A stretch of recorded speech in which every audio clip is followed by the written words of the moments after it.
Coucou tout le monde. Je n'aurais jamais pensé faire ce genre de vidéo un jour, mais bon, malheureusement, je le fais.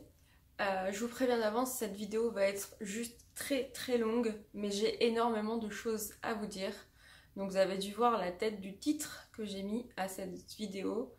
Bon, à ce jour-là, au moment où je filme la vidéo, je sais pas trop quoi mettre comme titre, mais je pense que je vais vous mettre des petits mots-clés de tout ce que je vis depuis début décembre 2017. J'ai une sale tête, je suis pas maquillée, mes cheveux ils en peuvent plus, ils sont comme moi, ils sont fatigués. Je ne fais pas cette vidéo, petit disclaimer, pour me plaindre, je ne fais pas cette vidéo pour avoir pitié, enfin pour que je fasse pitié ou quoi que ce soit. Comme d'habitude, quand je fais des vidéos, quand je prends le temps de filmer, de faire des montages et de vous poster, c'est pour partager. Donc là, c'est vraiment aussi pour vous partager mon expérience, pardon. Vous partager tout ce que j'ai pu vivre et vous donner des conseils, vous donner des astuces pour ne pas arriver à la même situation que moi. Parce que oui, je suis en train de subir des choses, mais ces choses-là, je m'en doutais, je les avais pressenties, et si je m'étais écoutée, j'en serais pas arrivée jusque tout ce bordel.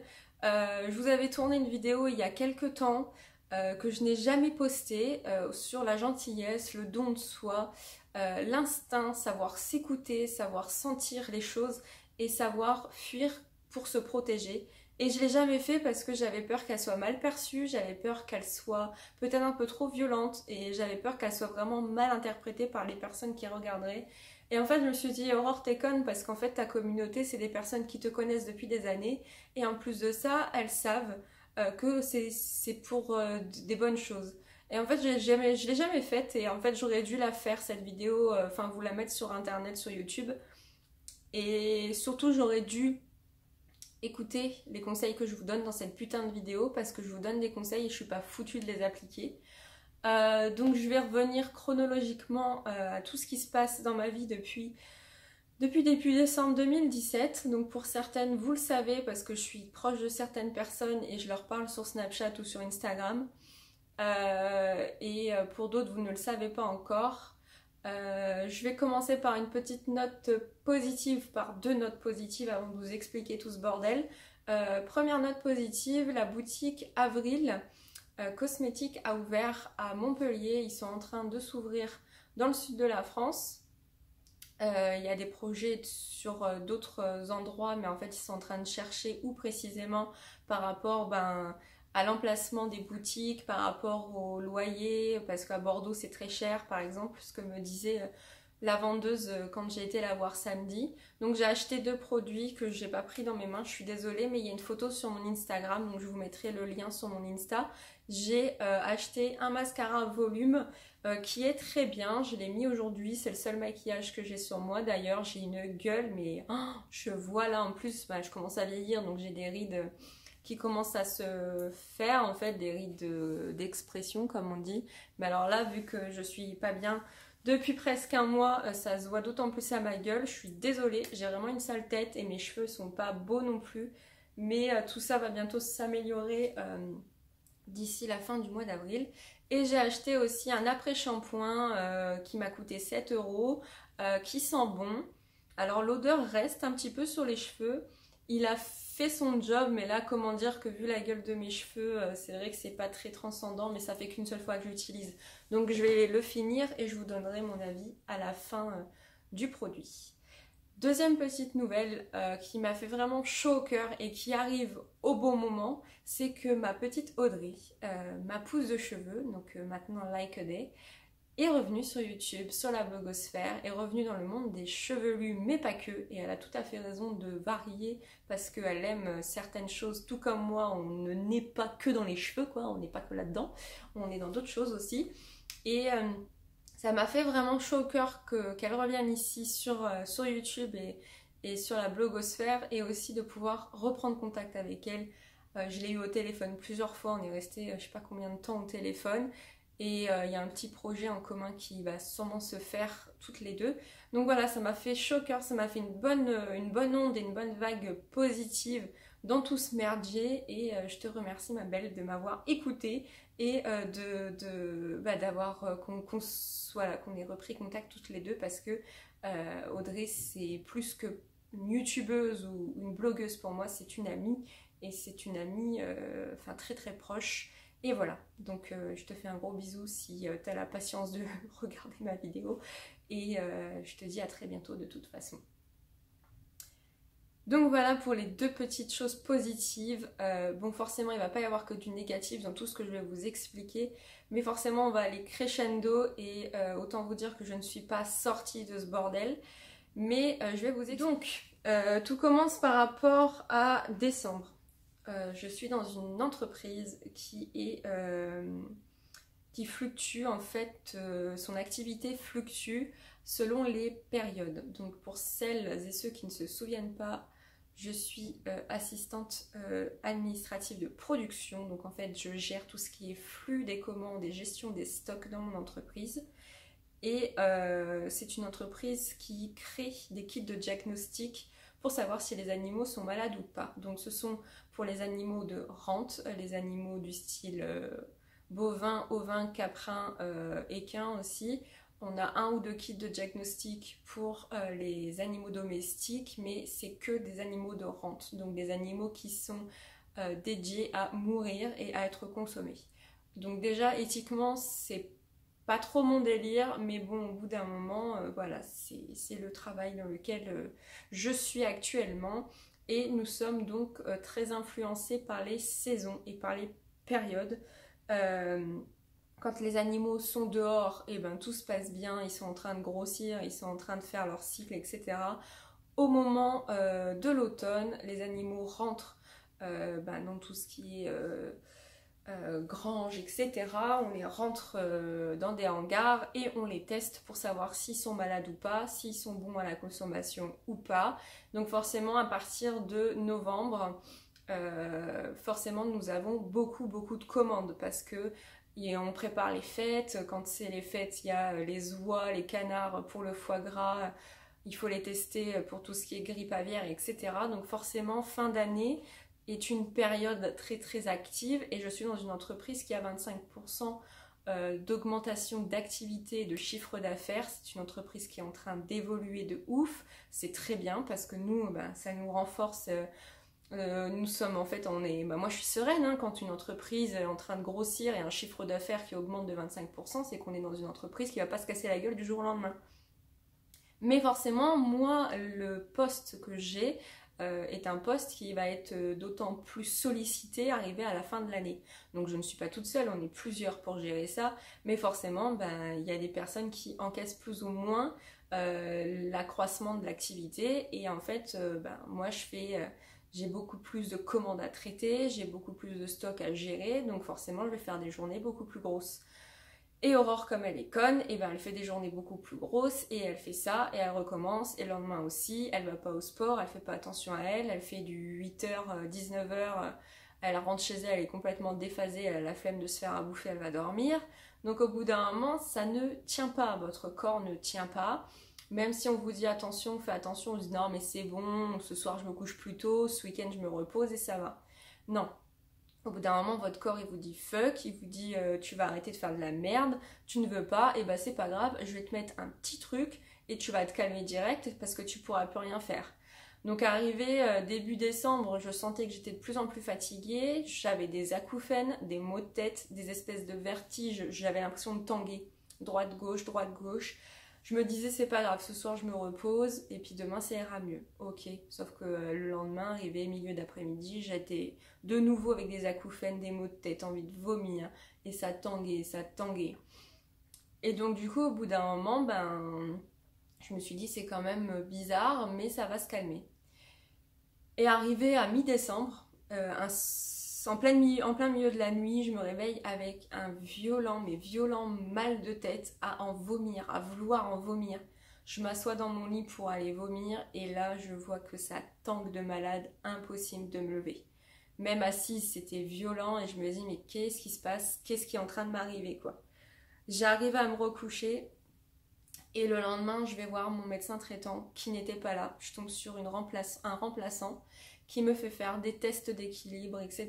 Et il se met à paniquer en me disant mais vous avez des réflexes et des tests d'équilibre qui sont trop bizarres. Moi je vous connais pas, je suis pas votre médecin traitant et donc du coup je vous propose plutôt d'aller aux urgences cou et tête à Guicholiac à Montpellier et aller voir s'il n'y a pas un truc au cerveau. Je ne sais pas quoi vous répondre, il y a un truc qui est pas normal. Bon, bah du coup Aurore, elle y va quoi. Elle y va en tramway, elle va aux urgences, elle attend 5 heures.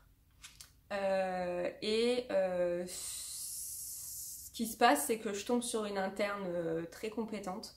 Je tombe sur une interne qui est très bien et qui me dit, ben, pour moi, c'est des symptômes Ménière, de la maladie de Ménière. Donc je ne sais pas de quoi elle me parle. Elle me dit, voilà, il y a des symptômes bizarres. Votre équilibre n'est pas normal, vos déplacements les yeux fermés ne sont pas normaux. On me demande de marcher en fait, de marcher sur place les yeux fermés et je me tourne vraiment d'un quart de tour. J'étais face à une porte, je réouvre les yeux, je suis face à un mur. Elle m'a dit vous vous déplacez, on ne sait pas trop ce qui se passe, c'est soit votre cervelet qui bug, soit votre oreille interne, je ne sais pas. On me propose d'attendre pour faire IRM et scanner, donc on me propose d'attendre 4 à 5 heures de plus. Ce à quoi je leur dis allez vous faire foutre, ça fait 10 heures que je suis ici, j'ai pas mangé, etc. Je rentre chez moi. On me dit mais venez demain, c'est un samedi, on me dit venez demain dimanche midi, vous passerez directement. Voilà, donc je fais des tests et ce n'est pas le cerveau, donc je n'ai pas un problème au cerveau, mais on ne sait toujours pas quoi me dire.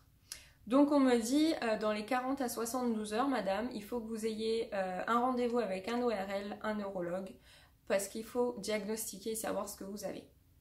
Nous sommes le 15 décembre. J'appelle des neurologues, j'appelle des ORL, sachant qu'on m'avait donné des noms précis avec des gens très compétents. Et là, on ose me sortir, bah madame, c'était pas le bon moment pour tomber malade, parce qu'on est à 10 jours de Noël, vous vous doutez bien qu'il y a personne et qu'on peut absolument pas vous aider. Donc je commence à péter un câble, j'arrive tant bien mal à trouver une clinique où le fameux ORL qu'on m'avait dit fait des auscultations, je perds mes mots, fait des consultations, or c'est le meilleur mot en fait, c'est le bon mot. Et en fait on me dit de venir à cette clinique-là, 2 ou 3 jours après, Aurore toute contente, elle y va. Et en fait, je tombe sur quelqu'un d'autre, un confrère de ce monsieur, parce que ce monsieur n'était pas là. Et en fait, au moment où je commence à lui expliquer mon problème, il me dit non mais ici vous êtes dans une clinique pour des personnes qui n'ont pas forcément de sécurité sociale ou de mutuelle ou quoi que ce soit. Donc c'est vraiment une clinique bas de gamme où on n'a pas de matériel, donc je ne peux même pas faire ces tests-là pour savoir si vous avez vraiment telle ou telle maladie. Donc je me dis putain vous m'avez fait venir, c'est dangereux parce que là j'ai dû prendre ma voiture qui me déclenchait quand j'étais en voiture avec les ronds-points et tout, ça me déclenchait des vertiges. Et en fait je suis face à vous et vous êtes en train de me dire que vous ne pouvez pas m'aider. Il me dit c'est tout à fait ça. Je lui dis d'accord, donc j'ai vous y êtes pour rien, mais par contre moi on m'a donné des noms, on m'a dit qu'il fallait que j'aille voir des personnes urgemment. Est-ce que vous pouvez m'aider? Et là, je lui donne le nom du docteur, donc de l'ORL qu'on m'avait demandé d'aller voir. Et il me dit, mais c'est un de mes meilleurs amis, c'est un confrère avec qui j'ai fait mes études, je l'appelle tout de suite devant vous. Il est 11h, il appelle. Et il me dit, voilà, j'ai une jeune femme devant moi qui a tel symptôme, qui voulait venir te voir, mais on lui a donné des délais jusqu'à février. Nous sommes le 15 décembre. Est-ce que là, tu peux la prendre rapidement il lui dit bah oui si tu veux je la prends là à 12h30. Donc j'étais là, j'étais face, je lui dis mais putain c'est quoi ce bordel quoi. Moi j'ai appelé, on m'a dit le 12 février va te faire foutre et là on me dit dans 1h30 c'est bon. Donc il raccroche et il me dit bah voilà dans 1h30 vous allez aller voir mon collègue, vous dites que vous venez de ma part, je vous fais un courrier et voilà. Donc là bon bah j'étais contente parce que bon, ascenseur émotionnel quand même. Vous allez voir que tout au long de mon histoire, là, c'est que des ascenseurs émotionnels quand même. Hein. Et donc, du coup, je vais voir cette fameuse personne qui me dit, écoutez, vous avez la maladie de Ménière, donc c'est une maladie chronique de l'oreille interne qui se déclenche suite à des stress, de la fatigue chronique. Il ne me dit pas le mot, mais il m'explique clairement que je suis en burn-out, que je dois prendre des vacances. et que il me met une semaine d'arrêt pour prendre soin de moi et essayer de me reposer, etc. quoi.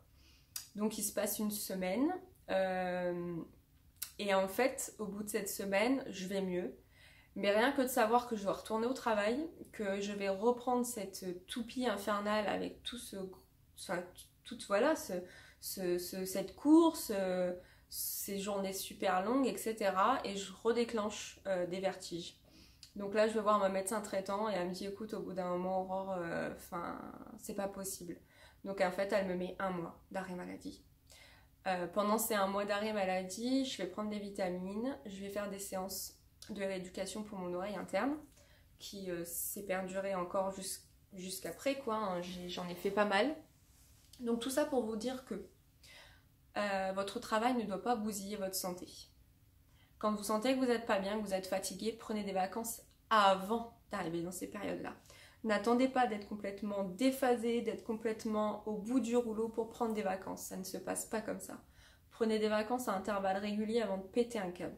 J'aime ce que je fais, j'aime mon travail, je ne m'ennuie pas, c'est bien ce que je fais. Mais du coup, je m'en suis dégoûtée pendant un moment parce que j'étais au bout du rouleau. Ça m'a quand même déclenché une maladie chronique. Ça veut dire que cette maladie est en moi à vie. Elle peut se redéclencher. Ce qui s'est passé là, après, les nouvelles choses que je vais vous raconter après, ça s'est redéclenché. Donc cette maladie est en moi à vie. J'aurai toujours ça en moi. Dès que j'aurai une crise de stress, d'anxiété, de fatigue, comme il est en train de se passer actuellement, ça va revenir. Ça revient, mais moins violent qu'avant. Parce que aussi, j'ai déjà les traitements, etc. J'ai tout ce qu'il faut chez moi. Donc voilà, ne vous laissez pas partir dans un engrenage. Ne laissez pas votre travail bouffer votre vie personnelle. Je n'allais plus au sport, etc. Je ne faisais que ça. 8h, 19h, je rentre à la maison, je mangeais à peine dodo. Et on recommence. Et on recommence. Au bout d'un moment, il ne faut pas s'étonner que le corps, il dit t'en as pas marre là de faire de la merde? Donc voilà.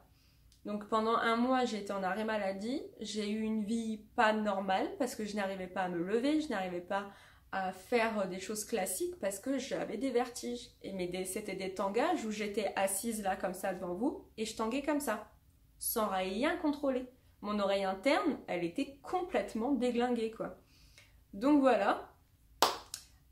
Donc première leçon à prendre en compte.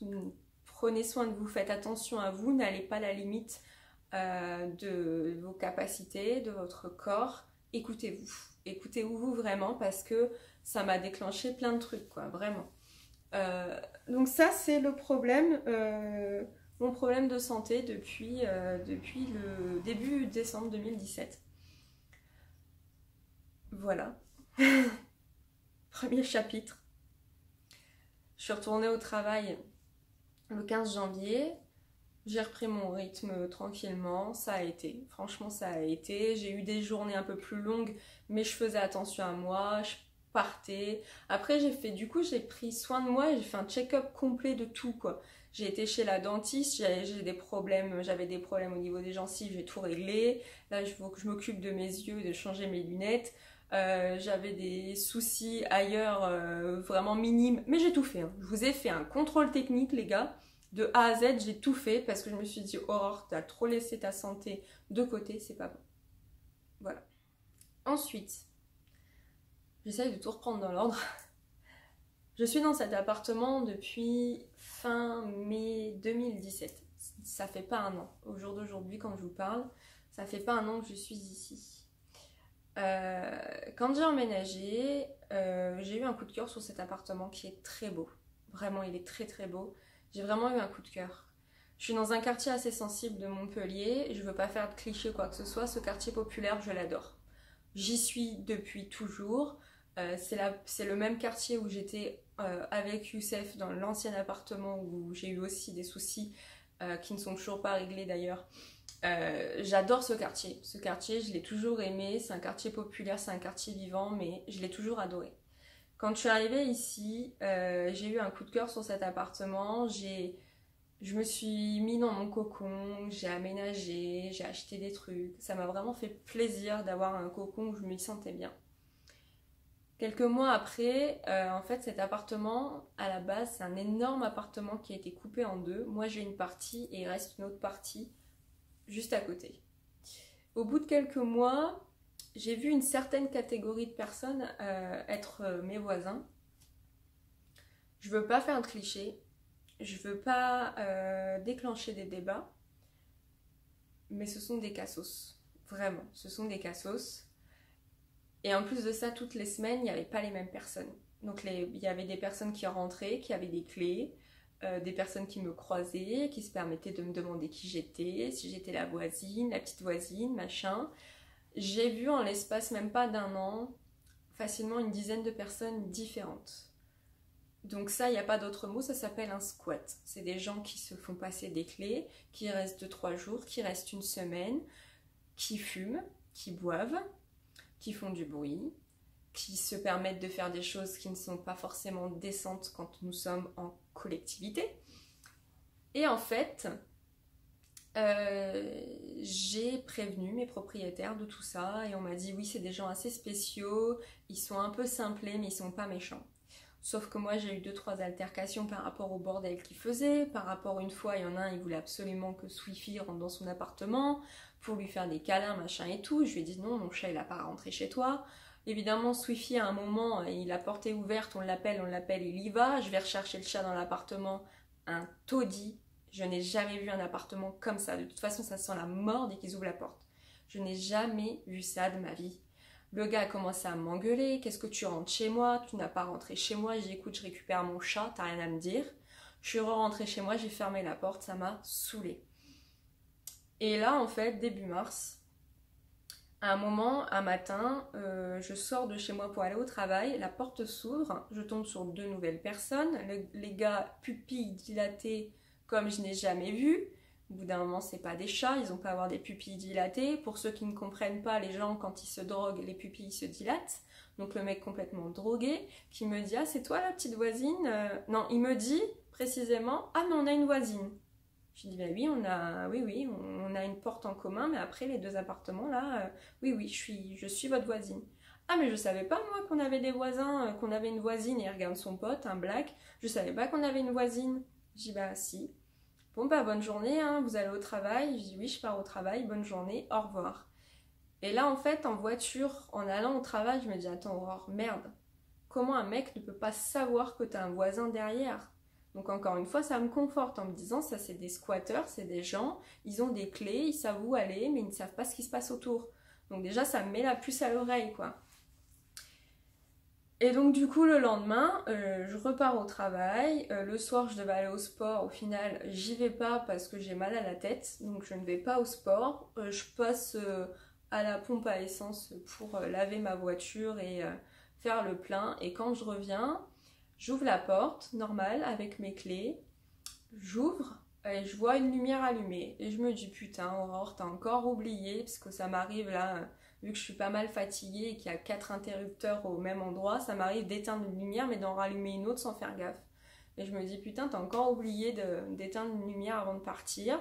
Je vois des papiers par terre, je me dis ah Swiffy il a encore joué sur mon bureau parce qu'il aime bien jouer sur les feuilles de papier. Et en fait là je lève les yeux et je vois que j'ai été cambriolée quoi. Je vois que c'est le bordel dans tout mon appartement, que tous les tiroirs de mon bureau sont ouverts, les tiroirs de ma cuisine, les placards de ma cuisine sont ouverts. Et là, je percute que je viens de me faire cambrioler.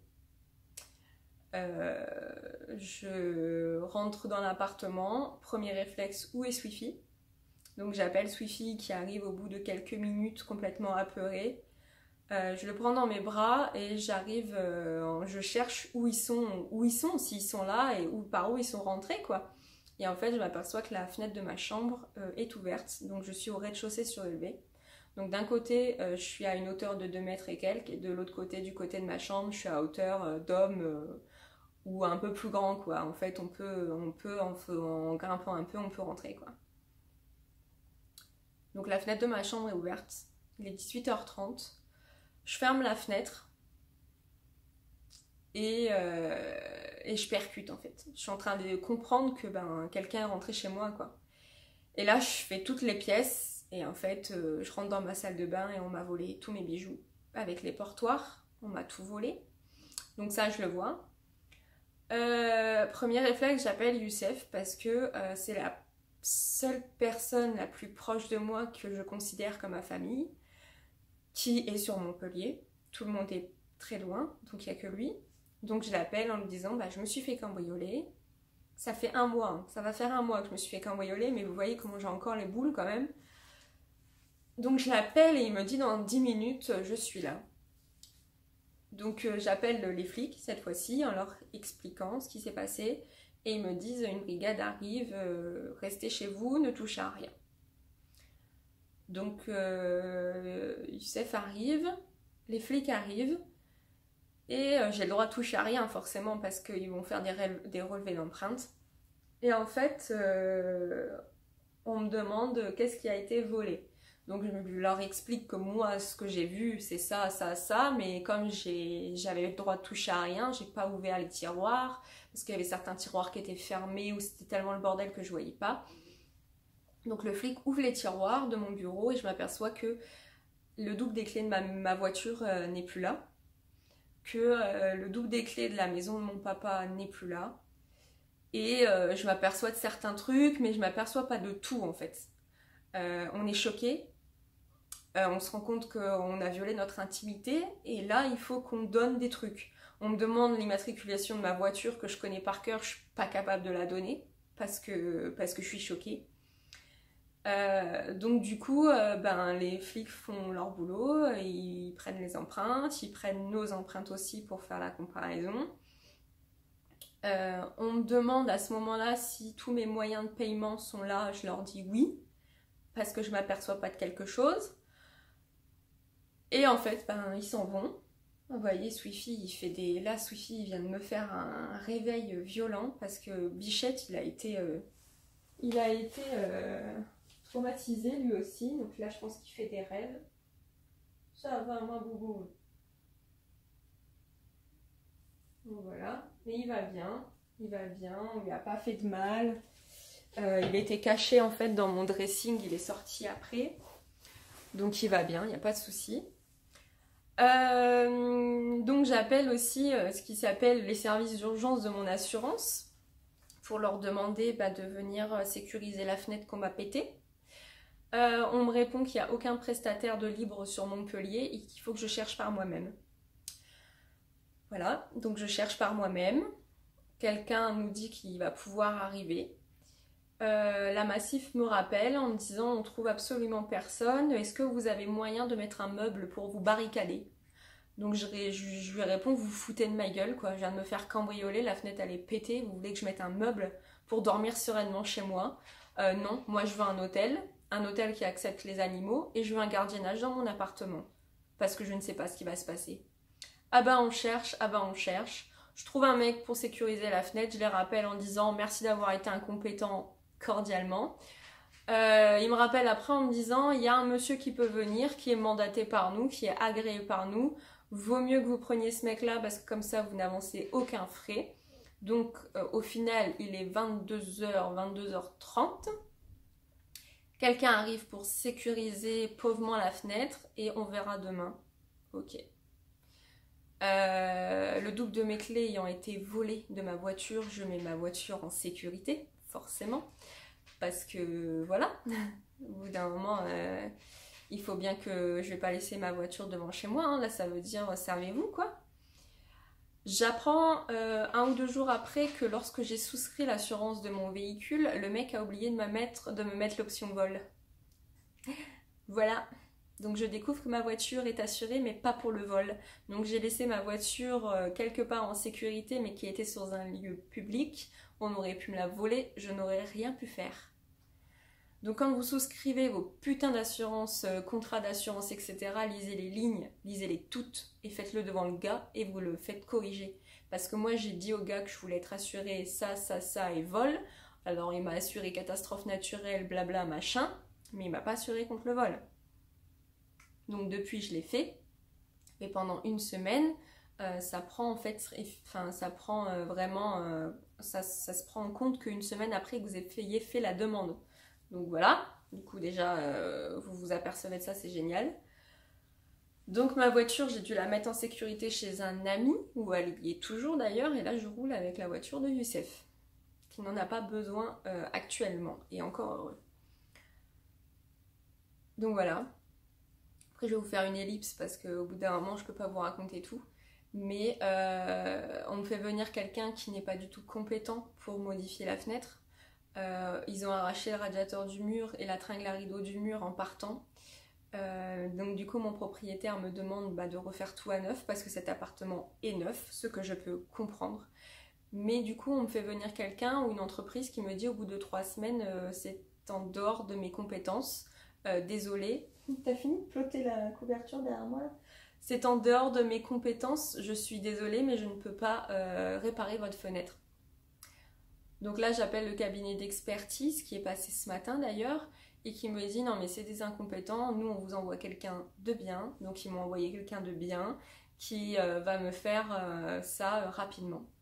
Donc vous vous doutez bien que j'ai posé mon préavis, que je vais partir de ce logement-là que j'adore, mais que je ne peux pas rester dans un logement où on est rentré comme ça, comme dans un moulin, que en fait j'ai des associations d'images de mon appartement complètement retournées. Et voilà. Donc on m'a volé tous mes bijoux de créateur, on m'a volé l'alliance de ma maman, on m'a volé un petit pendentif de mon arrière-arrière-grand-mère que j'ai récupéré quand ma grand-mère est décédée en 2009. Enfin franchement ça me fout les boules quoi. On m'a volé mes caméras, on m'a volé un disque dur externe avec 10 ans de ma vie, avec 10 ans de photos de vacances, avec mes études supérieures, avec des photos, avec... on m'a volé 10 ans de ma vie, quoi, dans mon disque dur externe.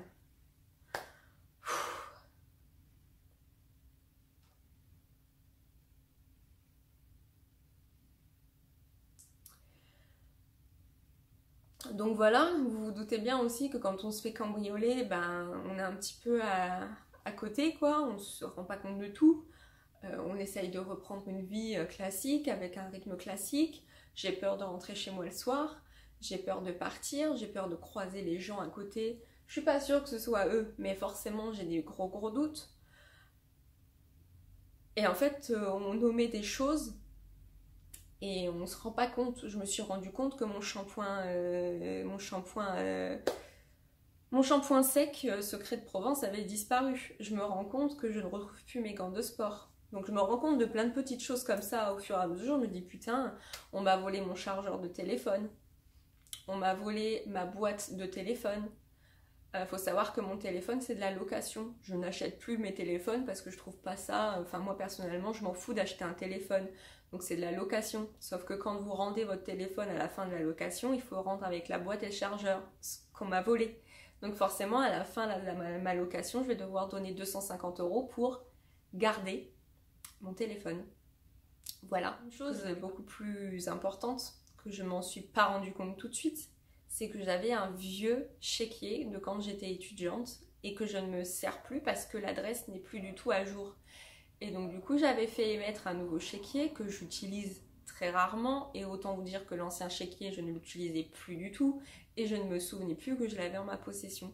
Sauf que ces gros enculés de fils de chien, ils l'ont trouvé. Il restait 3 chèques dedans et ils ont fait 2 chèques de 1000 € et ils les ont déposés. Vous vous doutez bien que je gagne pas 6000 € par mois, que quand ils ont déposé un premier chèque de 1000 €, la banque m'a dit hey, les gars, défaut de provision, qu'est-ce que tu nous fais un chèque là Même pas, en fait, il est passé le premier chèque. Le premier chèque est passé parce que j'ai reçu ma paye. J'ai vu un chèque de 1000 €, j'ai fait non, mais ça, c'est pas moi qui l'ai fait. Donc j'ai appelé la banque, j'ai fait opposition une semaine après. J'ai envoyé un dépôt de plainte, j'ai été refaire un dépôt de plainte en disant aux flics, en fait, on m'a volé un chéquier, je m'en suis pas rendu compte. J'ai envoyé le dépôt de plainte à la banque. Il s'est passé le week-end de Pâques. Il s'est passé les grèves de la poste de ces fils de putois aussi, là. Et donc, du coup, ma banque, elle a reçu le dépôt de plainte quelques jours après, mais en retard. Et il y a un deuxième chèque qui est passé. Et sauf que là, au bout d'un moment, ma banque, elle a dit t'en as pas marre de faire des chèques de 1000 € alors que t'as pas l'argent sur ton compte ? Bah oui, on m'avait déjà enlevé 1 000 €, donc là, un deuxième chèque de 1 000 € qui passe, forcément, moi j'ai pas 12 milliards d'euros sur mon compte, hein, sur mon compte courant. Donc ils m'ont dit, bah écoute cocotte, vu que tu nous fais des chèques et que t'as pas l'argent sur ton compte, bah on va te ficher Banque de France. Donc aujourd'hui je suis fichée Banque de France alors que je n'ai pas fait les chèques. C'est pas moi qui les ai fait, c'est ces enculés de fils de pute qui les ont fait. Et donc je me retrouve aujourd'hui fichée Banque de France. Interdiction d'émettre des chèques. Je suis en train de déménager, j'ai trouvé un nouvel appartement. Vous vous doutez bien que j'ai fait un chèque pour réserver le nouvel appartement. Voilà. Vous voyez, regardez dans quelle situation je me retrouve. Parce que j'ai laissé traîner cette putain de situation de merde où je savais qu'il y avait des enculés à côté de moi, des espèces de squatteurs, des merdes, des gens qui se droguent, qui font rien de leur vie à part boire de la bière de merde et de rien foutre de leur vie. Et en fait, c'est peut-être pas eux, mais je suis à 3/4% que ce soit 300% sûr, pardon, que ce sont eux ou que ce sont des connaissances à eux. Je me retrouve fichée Banque de France, interdiction d'émettre des chèques pendant 5 ans. Donc ça va sauter forcément. J'ai appelé ma banque en leur disant mais qu'est-ce que vous avez branlé? Je vous ai fait opposition, je vous ai envoyé un dépôt de plainte et ces putains de chèques ils sont quand même émis et ils sont quand même retirés de mon compte en banque. Mais qu'est-ce que vous foutez quoi? Donc forcément je vais plus être fichée Banque de France, mais je ne sais pas combien de temps ça va prendre. Je vais être remboursée de cet argent qui m'a été débité alors que j'ai rien demandé. J'ai demandé des copies des chèques. Je veux savoir qui a fait ces putains de chèques, quel ordre ils ont mis dessus et quels sont les connards qui peuvent accepter des chèques alors qu'il y a marqué Aurore avec mon nom de famille, une adresse à Nancy, qu'on est à Montpellier et qu'ils n'ont pas Aurore en face d'eux. Vous voyez un peu? Je veux savoir tout ce qui s'est passé derrière, comment on peut récupérer des chèques, les émettre. Des chèques de 1 000 € tout rond, ils se sont fait ces putains de fils de pute quoi, quand même. Et moi je me retrouve aujourd'hui, presque un mois après m'être fait cambrioler, à être fichée Banque de France, à avoir une situation financière des plus compliquées alors que je dois déménager, avancer de l'argent pour un futur logement, m'acheter des électroménagers qu'il n'y a pas dans mon futur nouveau logement. J'ai rien demandé moi, j'ai pas demandé tout ce bordel. Certes, j'étais dans une situation bizarre où j'aurais dû m'en extirper et c'est pour ça que je vous fais cette vidéo. Vous ne devez pas vous retrouver dans des situations aussi compliquées quand vous avez senti la merde arriver. Vous avez un instinct, vous êtes la meilleure personne qui puisse savoir quelles sont les meilleures choses pour vous. Vous ne devez pas arriver à une situation comme la mienne. Et ça s'est fait assez rapidement, mais quand même assez longuement pour que ces gens-là sachent quand est-ce que je pars au travail. Les habitudes que j'ai, l'heure à laquelle je rentre, voir à peu près, ils ont dû regarder à travers les rideaux, j'en sais rien, ils ont dû voir. Mais ces gens-là ont pris des choses. Mon ordinateur n'a pas bougé.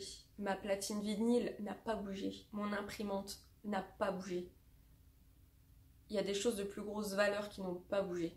Ils m'ont pris tous mes bijoux de créateur. Les seuls bijoux que j'ai là, c'est ça. J'ai plus de montre. J'ai plus l'alliance de ma mère. J'ai plus des bijoux qu'on m'avait offerts. J'ai plus des créations uniques qu'on m'avait fait ou que j'avais achetées. Pour eux, ça c'est rien. C'est sûrement à la poubelle. C'est sûr. Ils m'ont pris un chargeur qui coûte 5 €. C'est un chargeur à induction que j'avais acheté sur AliExpress. Ils m'ont pris ça pour vous dire à quel point la bassesse de ces gens, ils m'ont pris des trucs de merde. La caméra où je filmais mes vidéos avec vous, elle date d'il y a 3 ans, elle m'a coûté 179 €. Ça coûte rien. Ils m'ont volé des trucs qui ne coûtent rien. Peanuts. Ils m'ont vraiment... il y a des choses qui sont beaucoup plus chères. Donc vous voyez qu'en fait ces gens-là, ils sont juste venus pour prendre des bijoux, pensant que j'avais de l'or. Ils ont dû croire que j'étais une fille bourge, que j'étais blindée de thunes. C'est pas le cas. Je suis quelqu'un de lambda comme tout le monde. Au bout d'un moment, voilà, j'ai rien d'exceptionnel chez moi qui coûte vraiment super cher. Mais par contre, le coup d'échec, ça m'a achevé quoi. Je m'en suis pas rendu compte tout de suite. Si vous avez des vieux chéquiers chez vous, détruisez-les, donnez-les à des banques, faites-les détruire. Ne gardez pas ça chez vous. Vraiment, ne gardez pas ça chez vous. Et une autre astuce aussi, c'est les doubles des clés de voiture, de maison, quoi que ce soit. Donnez-les à quelqu'un d'autre, à une amie, quelqu'un où vous avez confiance, ou alors foutez-les dans un coffre à la banque. Franchement, j'aurais préféré payer, je vous dis une connerie, 150 € à une banque pour avoir un coffre et mettre des doubles de clés que de me retrouver là à devoir refaire les clés de ma voiture pour 350 €, à devoir faire des choses là, vous voyez pas, je suis fichée Banque de France, putain de sa race. Je suis fichée Banque de France, interdiction d'émettre des chèques pendant 5 ans, je n'ai rien demandé. Je n'ai rien demandé. On m'a dépouillé de 2000 €, je n'ai rien demandé. J'ai juste pas écouté mon instinct et je suis restée dans cette situation-là alors qu'il ne fallait pas. Donc écoutez-vous, quand vous avez des situations bizarres, ne restez pas « Ok, c'est chiant de faire un déménagement. Ça coûte de l'argent de faire un déménagement. C'est des démarches de faire un déménagement. Faut changer les adresses, faut faire ci, faut faire ça. » Mais franchement, c'est infime par rapport à toute la merde qui peut vous arriver. Regardez. Et au final, je dois quand même déménager. Au final, je vais déménager. Donc je vais en plus de ça refaire tout ce que je viens de vous énumérer. Faites-le avant d'être dans une situation compliquée. Faites-le avant que ça enchaîne et que ça engrange d'autres choses. Imaginez-vous, la fenêtre, elle était ouverte. Swift, il aurait pu partir. J'aurais pu le perdre. Ils auraient pu lui faire du mal. Je ne sais pas quels sont ces gogoles qui sont rentrés chez moi. Parce que déjà, pour rentrer chez les gens par effraction, il faut déjà avoir un putain de pet au casque. Mais là, ils auraient pu lui faire du mal, réellement. Et encore heureux que c'est un peureux et qu'il s'est caché. Mais il aurait pu s'échapper. J'aurais pu ne jamais le retrouver. Ça m'aurait achevé d'autant plus. Donc ma situation, elle aurait pu être pire. Ils auraient pu complètement me dépouiller. Parce qu'ils savaient à quelle heure je travaillais. La résidence, elle est vide entre 8h et 19h parce que les gens travaillent. Ils auraient pu prendre beaucoup plus. J'aurais pu rentrer chez moi et être complètement dépouillée.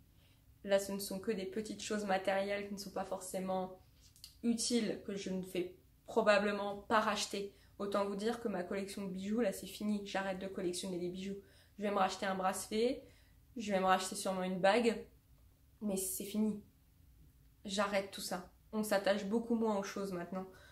Donc voilà, je vais déménager, je vais changer d'appartement d'ici quelques temps. Je vous referai une vidéo pour vous expliquer un peu comment tout ça s'est terminé, mais écoutez-vous, ne laissez pas, c'est la gestion des risques comme on dit, ne laissez pas l'opportunité à des gens de faire ça, de rentrer chez vous. Si vous êtes au rez-de-chaussée, mettez des barreaux à certaines portes, mettez des volets électriques, fermez les volets maintenant quand vous partez pour travailler. Voilà, c'est tout des choses comme ça qui sont vitales pour vous et qui peuvent vous éviter tout ce bordel que je suis en train de vivre. Là, mes cheveux, ils ressemblent plus à rien, quoi. Vous voyez un peu? Va falloir que je coupe au moins 10 cm. Je suis dans un état, je suis fatiguée, je suis pas bien. Je suis craintive, je dors mal. Je me réveille 12 fois par jour. Enfin, par nuit, pardon.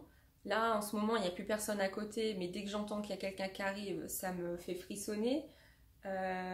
Voilà, c'est tout ça qui me...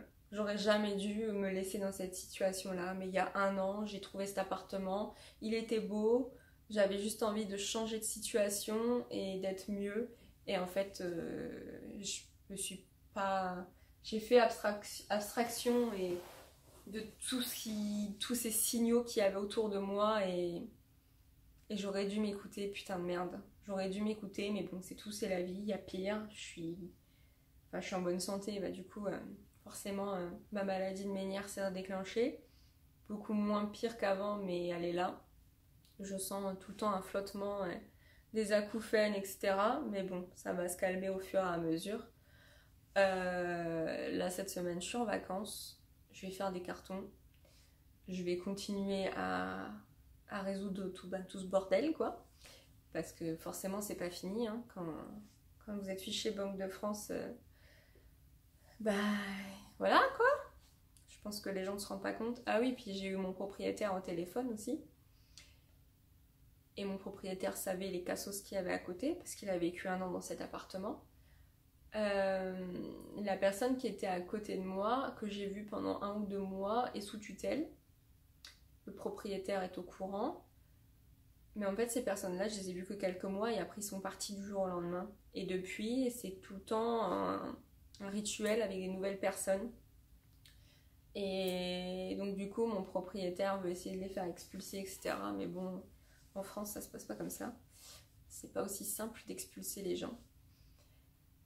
Mais bon, Donc voilà, je sais pas combien de temps je vous ai parlé, beaucoup trop longtemps. Je suis désolée de cette longue vidéo. D'ici quelques temps, cette situation sera résolue, je l'espère. L'expert ce matin est passé, il m'a dit je peux vous rembourser 350 € sur tout ce qu'on vous a volé. J'ai dit oui, c'est gentil, merci. Vous n'êtes pas déplacé pour rien, mais j'ai 120 € de franchise, donc bon, voilà. Ça fait pas le cul.